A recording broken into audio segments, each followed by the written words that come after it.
예, 시작기도 아시아 복음화를 위한 기도로 바치겠습니다. 성부와 성자와 성령의 이름으로 아멘. 삼위일체이신 하느님, 감사와 찬미와 흠숭을 받으소서. 주님께서는 저희 선조들로 하여금 마음을 다하여 창조주 성부를 공경하고 힘을 다하여 구세주 성자의 복음을 전파하며 생명을 바쳐 성화주 성령의 진리를 실행하여 구원을 얻도록 이끌어 주셨나이다. 저희도 주님의 구원을 전하려 하오니 선교의 열정을 지닌 일꾼들을 보내주시고 건강과 지혜와 언어의 은사를 내리시어 은총으로 모든 어려움과 고통을 극복하고 아시아 민족의 복음화에 헌신하게 하소서. 우리 주 예수 그리스도를 통하여 비나이다. 아멘. 성부와 성자와 성령의 이름으로 아멘. 예, 참 예수님, 이 시간은 지난 시간에 이어서 그 성령 충만에 대해서 이렇게 좀 살펴보도록 하겠습니다. 교적에 내 이름이 있다고 해서 이제 그리스도인이 되는 건 아니죠. 성령이 우리 안에 계실 때 비로소 우리는 그리스도인이 될 수가 있습니다. 그런데 우리가 세례를 받을 때 성령을 받거든요.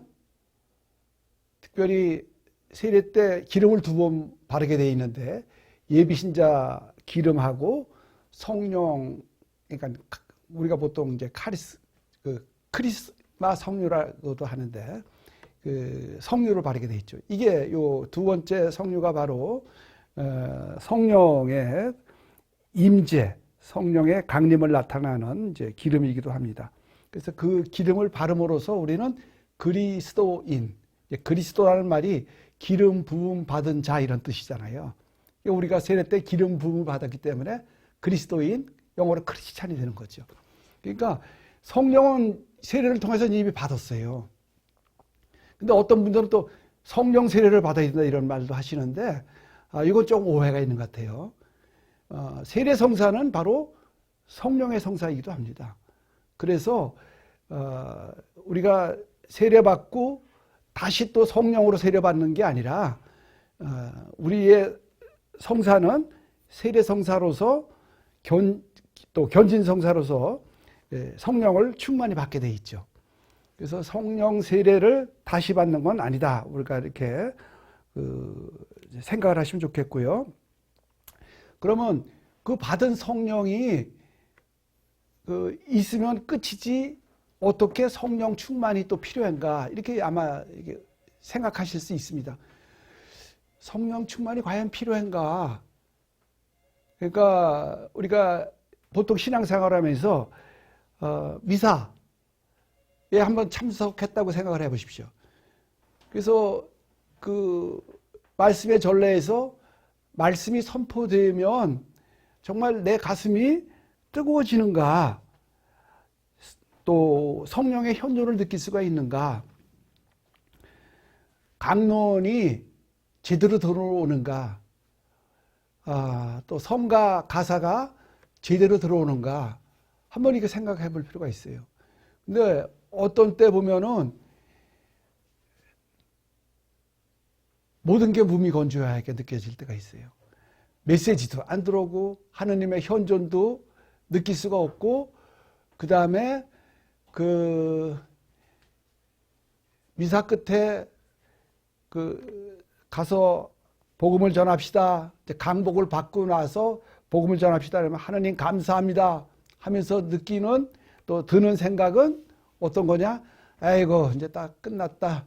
이 시간 차 빼갖고 근데 내 뒤에 차 세웠나 안 세웠나, 여기부터 해서 오후엔 뭐 하지, 점심은 뭘 먹지, 이 생각으로 꽉 차 있다면, 그래서 어떤 분은 미사 중에 가장 기쁜 순간이 있긴 있대요.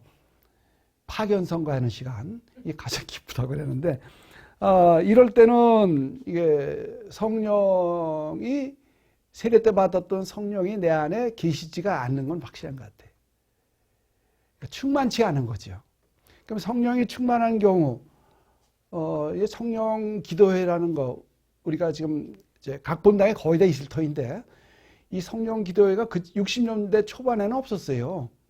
이게 60년대 후반, 특별히 우리나라 70년대 이후에 들어왔는데, 이게 미국에서, 펜실베니아에서 미국 학생들이 그 책을 읽고 영적 서적을 읽고서 모여서 기도를 하기 시작을 했어요.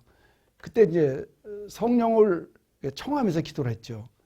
근데 이 기도에 참석했던 그 학생들, 그 다음에 참가자들이 놀라운 감미로움을 두 가지를 이제 체험을 하게 되는데, 하나는 기도의 달콤함, 또 하나는 말씀의 달콤함, 성경 읽을 때, 그리고 기꺼이 봉사하는 신앙생활로 바뀌었다는 거죠. 그래서 이것이 이제 각 대학으로 퍼져나가고, 각 도시의 그 대학으로 퍼져나가고, 이것이 결국은 전 세계적으로 퍼져나갔었죠. 그래서 성령이 충만하다는 것은 그거 같아요. 그러니까 기도할 때, 아유, 또 기도, 야, 저기 연속극 끝나면 하자. 아니면 저 광고 끝나면 하자. 이게 아니라 기도가 우선이 되는 이런 마음이, 그래서 아무리 바빠도, 그래서 기도 그 책 중에는 그런 것도 있어요. 너무 바빠서 기도합니다. 그러니까 그 성경에도 보면 예수님 기도 아주 열심히 했었잖아요. 그리고 아무리 피곤해서도 기도하셨고. 그래서 그 기도가 생활의 최우선이 되는 이러한 마음. 또 하나는 성경을 읽을 때 정말 말없이 은혜를 느끼면서 아주 소중한 시간으로 보낼 때, 이런 거. 그 다음에 감사의 마음이 저절로 나올 때. 그 다음에 내가 그동안에 중요했던 것이 어느 순간 후스리름이 일어날 때, 나쁘게 표현하면 세상 것들이 하찮게 보일 때, 이때는 성령으로 이제 가득 찬 내 심령이, 이런 때가 이제 있거든요. 그래서 신앙생활이, 제가 그 전에 한번 말씀드렸었잖아요. 신앙생활은 기복적이라고. 아니, 복을 구하는 게 아니라 기복, 올라갈 때가 있고 내려갈 때가 있고, 그때 들쭉날쭉 숙신앙이라고도 말씀드렸어요. 신앙이라는 게 늘 롤러코스터거든요. 근데 성령 충만을 하면은 이제 방향은 제대로 잡는 겁니다, 이게. 그래서 늘 회심하는, 그래서 하루에도 몇 번이라도 하느님을 향해서 생각하는 거, 이게 성령 충만이 되는 거죠. 또 늘 바보, 그러니까 늘 바라보는 거, 늘 바로 보는 거, 이게 저는 늘 바보라고 그러거든요. 그러니까 바보가 되는 겁니다. 바라보는 건, 바로 보는 건 하느님을 향한 내 시선이죠. 이게 이제 성령 충만입니다. 이게 안 된다면은 우리가 성령 충만을 받아야 되는데, 성령 충만을 어떻게 받아야 되냐면, 뭐 요란한 찬양, 그 다음에 뭐 번쩍이는 전례, 대단한 스피커 음향, 열광적인 분위기 가운데 어떻게 이거로 성령 충만을 받는다고 생각하면은, 물론 그게 하나의 수단이 될 수 있지만 그게 전부가 아니고 대부분이 아니란 얘기죠. 성령 충만은 어떤 성령 봉사자가 막 장풍 이렇게 해다 갖고 막 쓰러지면서 받는 거, 이거 아니라는 거죠. 그래서 그 성경에 나타난, 특별히 에페소서 5장 18절에 성령 충만하십시오 이렇게 나와요. 근데 그 성령 충만이라는 그 단어를 보면은 플레루스테, 이거는 뭐냐면은 그 명령형이에요. 이거는 받아도 되고 안 받아도 된다는 뜻이 아니라 옵션이 아닙니다. 선택사항이 아니에요. 이거는 당연히 충만해야 된다는 얘기입니다. 명령입니다. 또 하나는 이것은 현지형이에요. 내가 암년에 말이지 한참 열심일 때는 묵주기도를 하루에 50단씩 하고 뭐 성경을 한 50번을 읽었어. 내가 건축 헌금을 성전 지을 때 3천만 원을 냈어. 내가 구역장을 10년을 했고 뭐 사도 3억 2원을 몇 년 하고, 이런 옛날 얘기는 아니라는 거죠. 과거는 아닙니다. 충만은 언제나 현재형이라는 거. 그래서 지금 충만을 받아야 된다는 거죠. 옛날에, 그 다음에 내가 앞으로 받을 거야 이것도 아니라는 거죠. 지금 받아야 된다는 거. 또 하나는 복수예요. 이거는 성직자만 성령 충만, 수도자만 성령 충만, 또 평신도 봉사자만 성령 충만이 아니라 우리 신자된 누구나 다 성령 충만을 받아야 된다는 뜻이고, 마지막으로 수동태예요. 이거는 내가 노력을 해서 아니면 때를 써서 받는 것이 아니라 아까도 말씀드렸죠.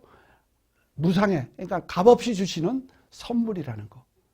그래서 그냥 받아들이는 거라는 거.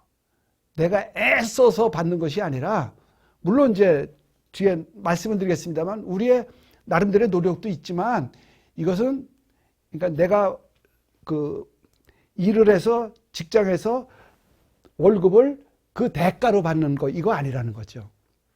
우리가 하느님을 향해 돌아서긴 하지만 그때 늘 받는 것이 아니라 주실 때 받는 거라는 거. 이러면 우리가 겸손해질 수가 있죠. 함부로 얘기하지 않을 수가 있습니다. 그래서 연습해서 받는 건 아니라는 거, 말씀을 이제 드리고요. 그러면 성령 충만을 위해서 우리가 맨 먼저 갖춰야 될 자세는 뭐냐? 첫 번째가 갈망이에요. 갈망. 그냥 바람, 호프, 이게 아니라 디자이어. 아주 갈급하게 바라야 된다는 얘기죠. 갈망입니다. 갈망. 그 구약의 갈망의 대표적인 것이 시편 42장 2절. 우리 뭐 가톨릭 성가에도 나오잖아요. 암사스님이 시냇물을 그리워하듯 하느님, 제 영혼이 당신을 그리워합니다. 제 영혼이 하느님을, 제 생명의 하느님을 목말라 합니다. 그 하느님의 얼굴을 언제나 가서 배울 수 있겠습니까?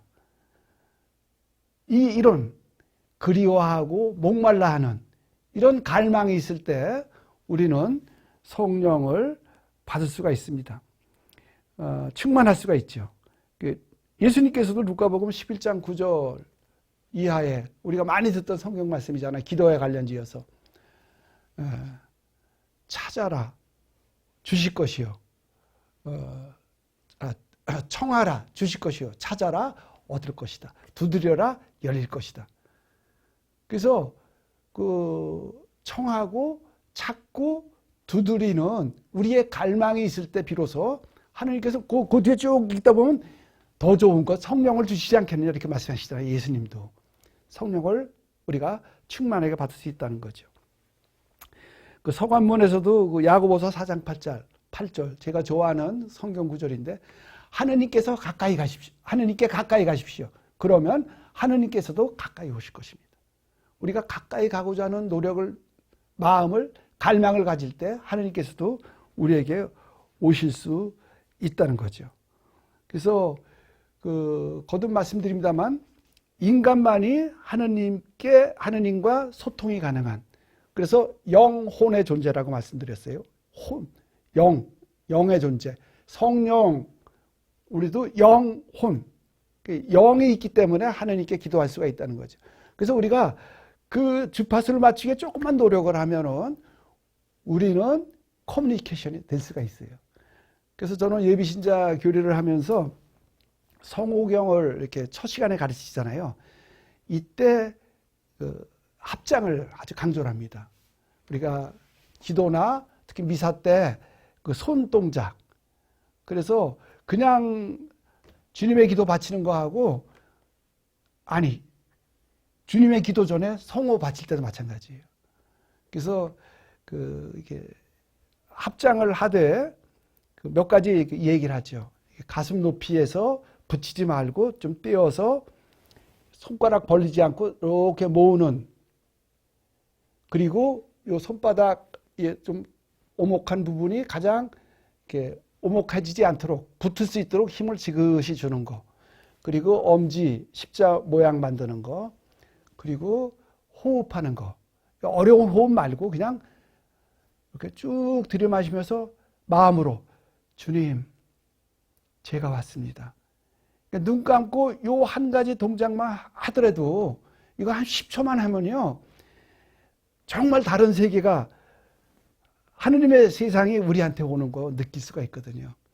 그러니까 아침에 일어나서 혼자 기도하는 시간을 제가 강조를 하는데, 식구들하고 이렇게 기도하기 전에 혼자 기도하는 습관이 필요하거든요.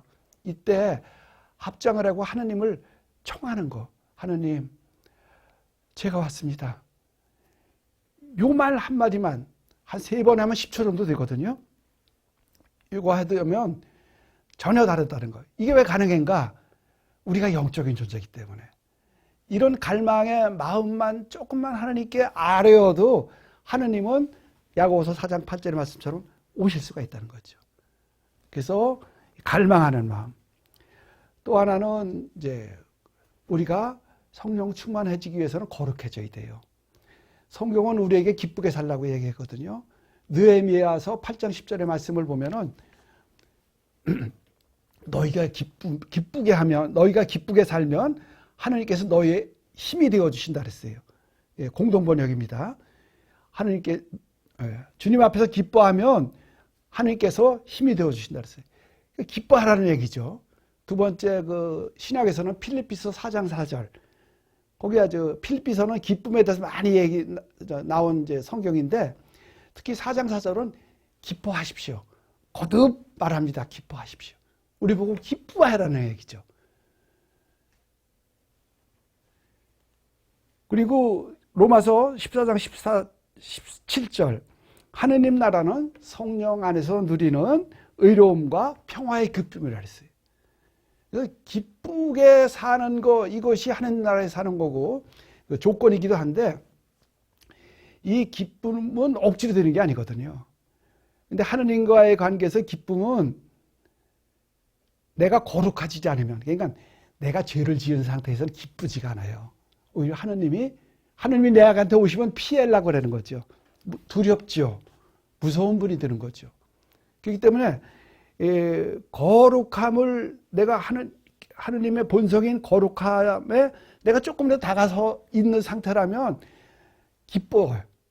그러나 내가 죄 중에 있으면 기쁘지가 않다는 거죠. 신앙생활이 그래서 그렇잖아요. 꺼림칙하면은 성경으로 읽을 수가 없거든요. 기쁘게 읽을 수가 없어요.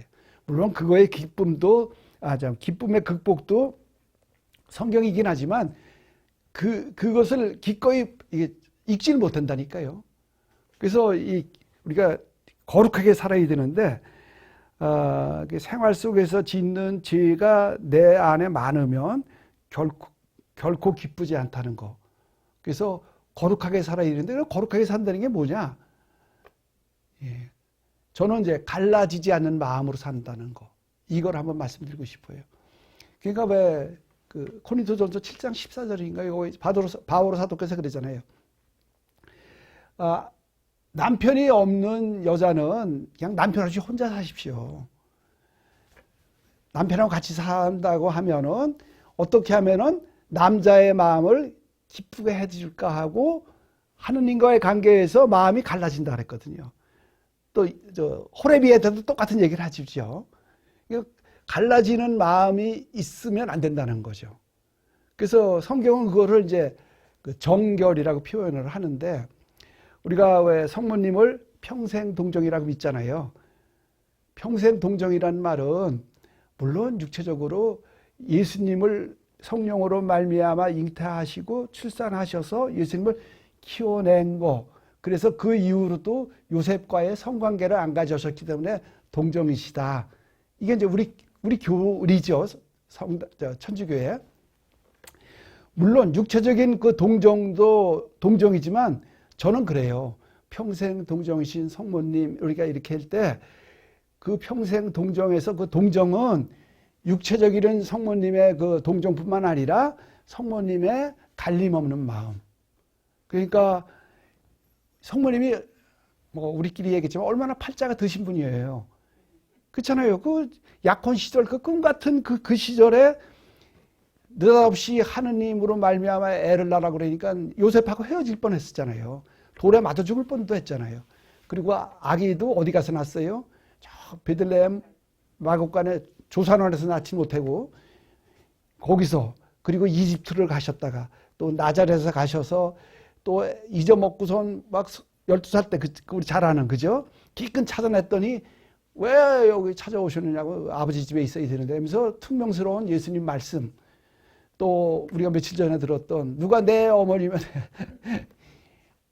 그다음에 그 뭐 좀 카나에서 그 혼인잔치집에서 포도주 떨어졌다고 좀 부탁을 했더니 여인이여 해서 싸가지 없는 말이나 듣고 이 나중에는 결국 당신보다 예수님을 앞세운 어떻게 생각하면 아주 기구 파란만장 복이 하여튼 거기다 더럽게 쓰면 그렇지 하여튼 되게 없었던 그런 성모님인데 어떻게 은총이 가득하신 분이냐.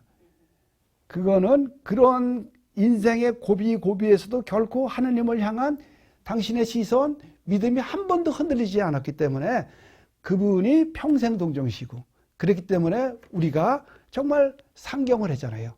공경을 해드리잖아요. 그런 갈림없는 마음으로 하느님을 대하는 것, 이것이 우리도 필요하다는 거죠.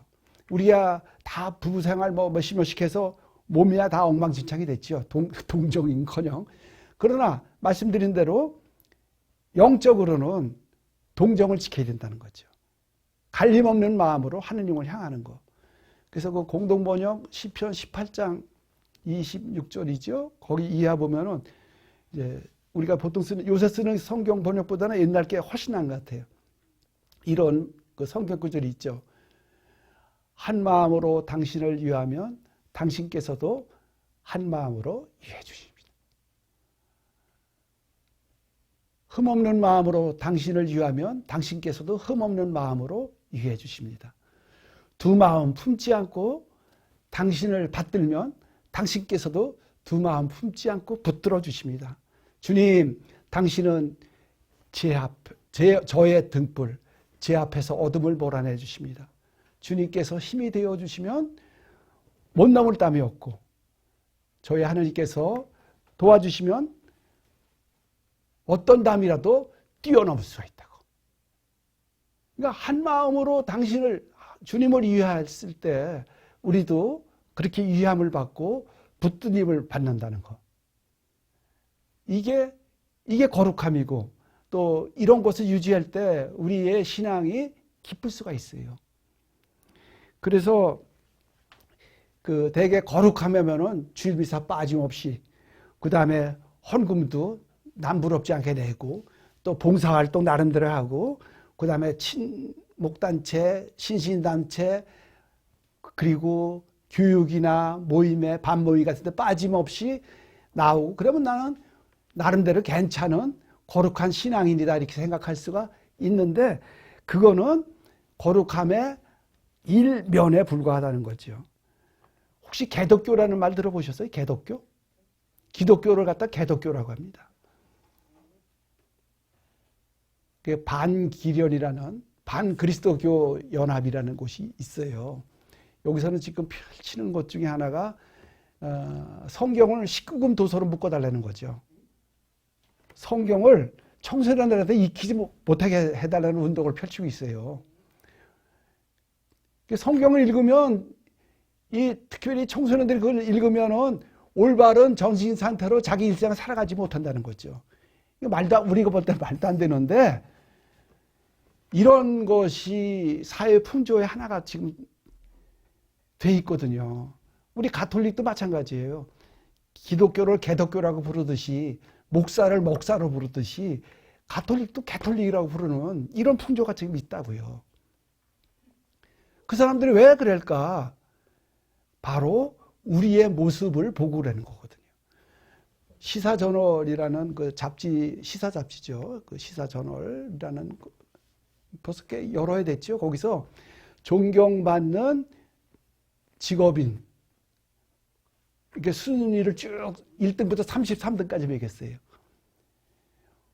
거기에 1등은 거기에 신부님도 다 포함이 됐었거든요. 존경받는 직업인 1등이 어디겠어요? 누구겠어요? 우리끼리는 이제 신부님이 1등. 1등은 1등입니다. 11등. 1등은 119, 소방관, 간호사, 프로 운동 스포츠 선수도 5등이었어요. 거기는 나름대로 열심히 한 녀석들만 연봉이 올라가고 먹고 살기 때문에 정직하다는 얘기죠. 신부님은 11등, 목사는 25등, 스님은 18등. 그러니까 물론 이제 성직자 중에 우리가 1등을 하긴 1등을 했는데 11등이라는 것은 아마 조금 놀라셨을 거예요. 그러니까 우리끼리의 성직자와 바깥에서 보는 성직자는 차이가 있다는 거죠. 그래서 그 사람들이 그리스도교 거룩해져야 된다고 막 그러는 거예요. 거룩함이라는 것은 남들하고 구분, 코데시가 이제 거룩함인데 이거는 성별, 분리됐다 이런 뜻이거든요. 좀 다르다는 이런 뜻이에요. 세상하고는 그 가치하고는 달리 살아야 된다는 거죠. 근데 그리스도인들이 직장 생활을 하는데 정말 제대로 직장 생활을 하느냐? 그거 못 하잖아요. 또 지금 국회에 적어도 개신교까지 포함을 하면은 한 35%가 그리스도교 신자인데 가장 불신받는 집단 중에 69%가 정치인이거든요. 거기에 3분의 1이 그리스도교 신자라고요. 이런 모습, 또 개인 생활도 마찬가지잖아요. 우리도 남을 격려하기보다는 비난하고, 남을 올려 세우는 것보다는 아주 깎아내리려고 그러고, 치유보다는 상처 주고, 말로, 행동으로, 못난 모습 보이는 거, 우리 솔직한 우리 모습이다잖아요. 이런 거 아니라는 거죠. 또, 부부 생활도 마찬가지. 그래서, 결혼 몇 년 되셨어요? 그 물으면, 적과의 동침 30년입니다. 아무리 우스갯소리지만, 그래서 또 어떤 분은 그러더라고요.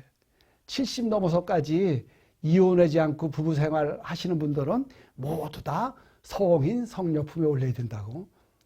힘들긴 힘들지요. 그러나 그 불화가 이상하게도 저도 아파트에 오래 살다 지금 시골에 삽니다만 뭐 몇 층에 몇 층 이게 뭐 이렇게 인사하지 않고 지내는 게 대부분이잖아요. 그럼에도 불구하고 그 집의 부부 생활은 대부분 알아요. 부부 사이가 좋다, 나쁘다, 뭐 여러 가지를 보면서 판단하잖아요. 그러니까 부부 사이가 시원찮은 사람이 가서 누구한테 성당 나오시죠 그러면은 선교가 될 수가 없어요. 야, 너네나 잘 살아.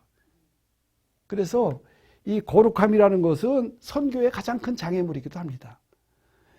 성령의 충만을 받기 위해서 우리가 거룩할 필요도 있지만 선교를 위해서도 거룩하게 살 필요가 있습니다. 조금만 거룩함만 보여줘도 선교할 수가 있거든요. 제가 시골 생활을 하면서 예기치 않게 이렇게 그 나무를 심은 게 막 상품이 막 팔려나가갖고 그 열매 따는 일에 우리 신자들을 많이, 그 다음에 예부인들도 많이 불러서 이렇게 일을 시켰어요. 그런데 이제 우리끼리 신자들끼리 할 때는 막 이제 이름을 부르잖아요. 그냥 이름 부르는 게 아니라 루카 형, 뭐 토마스 형님, 아니면 무슨 자매님, 뭔 자매님 그러면서 이렇게 이제 같이 일하는 걸 보고서 서울에서 귀촌하신 그 이제 예자교우가 한 분 있었어요.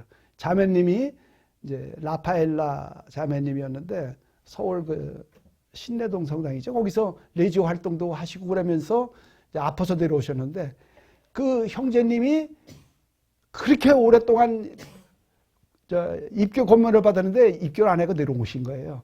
근데 저희와 함께 이렇게 열매 따는 일을 하면서 우리가 세례명을 불러주면서 나름대로 이렇게 또 거룩한 것은 가정생활도 마찬가지입니다. 그래서 그 부부 사이 특별히 중요시할 수가 있는데 이런 말이 있죠. 우리 모두는 사랑하는 사람과 사는 게 아니다. 사랑했던 사람과 사는 거라고. 그러니까 처음에 만나서 정말 그 폭발적인 그리고 뜨거운 사랑이 영이 되는 시간은 뭐 우리가 다 아실 거예요. 그 누굴 만났을 때 이렇게 첫눈에 반한다는 말이 있는데 우리가 뇌에서 나오는 호르몬이 뭐 도파민, 셀로토신 뭐 이래 갖고선 그게 그 사람에 대한 호의, 사랑으로 이렇게 바뀐다 그러잖아요. 근데 이것이 살다 보면은 그 호르몬이 없어진다잖아요. 18개월에서 36개월. 그러니까 애 하나 둘 낳고 나면은 이게 끊어지는 거예요. 남자는 더 일찍 끊어진대요.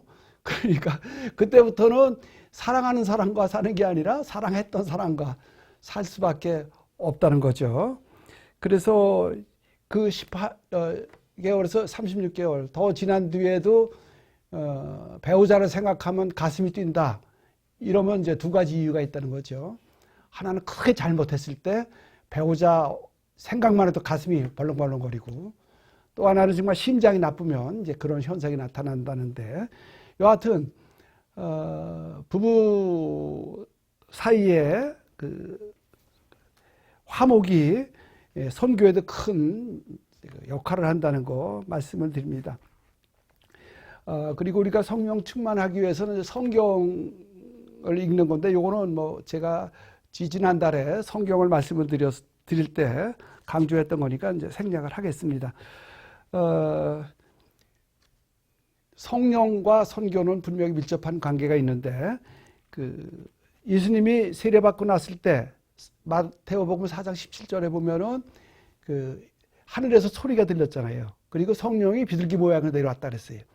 그러니까 그 나자렛에서 장성하신 예수님이 30살 되셨을 때 세례를 받고 성령을 받으신 거예요. 그러고 났을 때 예수님은 이제 가만히 계실 수가 없었어요. 나자렛에서 은둔 생활을 못 하시고 메시아 사명을, 그러니까 복음 선포를 할 수밖에 없었어요. 그래서 성경을 보면 성령의 인도로 광야에 나가셨다 그랬어요. 그리고 40일 동안 광야 생활을 마치시고 회당에서 복음 선포를 하시는 거예요. 이사야서를 읽으시면서. 그리고 베드로 사도도 과월절 베드로 사도와 오순절 베드로 사도는 달랐습니다. 과월절 때, 그러니까 최후와 만찬 때 예수님과 함께 있었던 베드로는 3번을 모른다고 부인하는 베드로였었잖아요. 근데 오순절 사건이 나고 나서는, 그러니까 성령을 받고 나서는 전혀 다른 겁니다. 그래서 막 위협에도 불구하고 4장 19절인가요? 그러잖아요. 우리는 보고 들은 것을 말할 수밖에 없습니다. 이때는 죽음을 각오한 증인이 된 겁니다. 마르띠르가 이제 증인이라는 뜻도 되고, 박해로 말미암아 죽은 순교자라는 뜻도 되거든요. 그러니까 순교를 각오하는 선교 활동을 편 것입니다.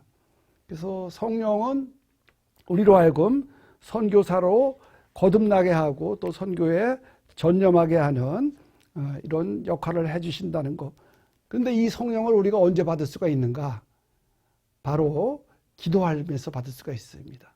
제가 아까 성령 충만하기 위해서 갈망과 거룩함을, 그 다음에 성경을 말씀을 드렸는데, 이것이 언제 가장 잘 구현이 되느냐면 기도할 때. 성령을 받으면 기도가 달콤하다고 아까도 말씀드렸는데, 이 기도할 때 우리는 성령을 받을 수가 있습니다. 그래서 그 사도행전 4장 29절의 말씀을 보면은, 이렇게 기도를 마치자 그들이 모여있던 곳이 흔들리면서 모두 성령으로 가득 차 하느님의 말씀을 담대히 전했다, 이렇게 됐어요. 그러니까 기도를 마치자 흔들리고, 이거는 이제 그 전에 생활이 완전히 망가졌다는 뜻입니다. 지진이 일어났다는 뜻이 아니라. 그리고 이제는 담대히 하느님의 말씀을 전할 수가 있었습니다. 이것이 바로 선교의 본질이고, 그래서 프란치스코 교황님도 그런 말씀을 하셨어요. 새 복음하는 무릎을 꿇는 거라고. 그래서 복음 선포 활동은 입으로만 되는 것이 아니라 무릎을 꿇어야 된다는 거. 그래서 선교 운동은 기도 운동이라고도 합니다. 기도하지 않고는, 그러니까 성령에 힘입지 않고는 선교를 제대로 할 수가 없다는 거. 그래서 에베소서 6장 19절의 말씀, 내가 입을 열면 말씀이 주어져 복음의 신비를 담대히 알릴 수 있도록 나를 위해서도 간구해 주십시오. 담대한 마음을 주시는 거죠. 선교를 생각할 때 시대 상황은 정말 너무 암담합니다. 2005년도 전 인구 대비 그러니까 인구 센서스를 했었을 때, 그때 종교 인구가 56% 있었거든요. 그런데 지난 2015년, 2025년에 또 한 번 할 텐데 10년 주기로 하는 거니까 2015년에 했을 때는 종교 인구가 40%로 떨어졌어요.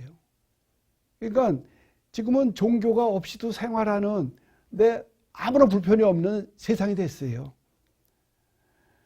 이런 세상에다가 선교를 한다는 건 하느님을 믿으십시오. 성당에 나오십시오. 이렇게 이야기하기가 엄청 어려운 거예요. 누구는 그러더라고요. 요즘에 선교하기가 대머리에 머리핀 꼽는, 머리 좀 대머리 없긴 한데 죄송합니다만 머리핀 꼽는 것보다 더 어렵다는 거예요. 정말 어렵죠. 그러니까 이젠 아파트 출입을 할 수가 없으니까 우선은 옛날엔 경비만 요구르트 하나 주고 이제 들어갈 수가 있었거든요. 지금은 그게 안 되잖아요. 비밀번호하고 그래서 저도 딸아이 집 가면은 요새 저장을 했어. 묻기도 어려워서. 겨우 들어가는 거죠. 딸네 집이도. 그럼에도 불구하고, 우리가 희망을 가질 수 있는 것은, 각 브랜드 평가를 한 게 있었어요. 경희대학교인가 김성재 박사님께서 브랜드별 점수를 낸 게 있어요. 종교, 상품, 모든 것 다 통틀어서. 그래서 앞으로 경쟁력 있는 종교 집단, 아니면 기업 집단, 아니면 또 다른 거, 이렇게 해서 상품을 이렇게 점수를 낸 게 있었는데, 개신교 같은 경우는 점수가 60%대, 그러니까 69% 정도밖에 안 됐습니다. 펩시콜라, 코카콜라죠. 코카콜라 같은 경우는 85점. 그 다음에 이슬람교가 81점. 그런데 우리 가톨릭은 혹시 몇 점 정도나 예상이 돼요? 90점이요? 네. 근접하셨습니다. 92점. 그러니까 세계적인 브랜드 중에서도 우리가 각광받는 장래성 있는 브랜드입니다. 그래서 이 가톨릭이라는 이 브랜드가 아직은 전 세계적으로 통용될 수 있고 성장이 가능하다는 이런 또 희망을 안고 우리가 기도하고 또 기도하는 가운데서 성령을 받고 그리고 복음 선포를 잘했으면 좋겠습니다. 우리 말재주를 할 생각을 하면 절대 안 됩니다. 코린토전서 1장 17절의 말씀을 마지막으로 같이 나누고 싶습니다. 인간의 말재주로 복음을 전하면 그리스도의 십자가는 빛을 잃고 맙니다.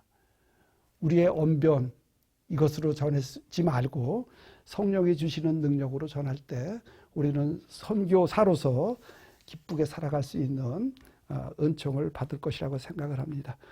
그래 오늘 시간은 여기서 맺도록 하겠습니다. 마침 기도하겠습니다. 성부와 성자와 성령의 이름으로 아멘. 영광이 성부와 성자와 성령께 처음과 같이 이제와 항상 영원히 아멘. 아시아 교회의 성인들이여 아시아 교회와 복음화를 위하여 빌어주소서. 아멘. 성부와 성자와 성령의 이름으로 아멘. 감사합니다.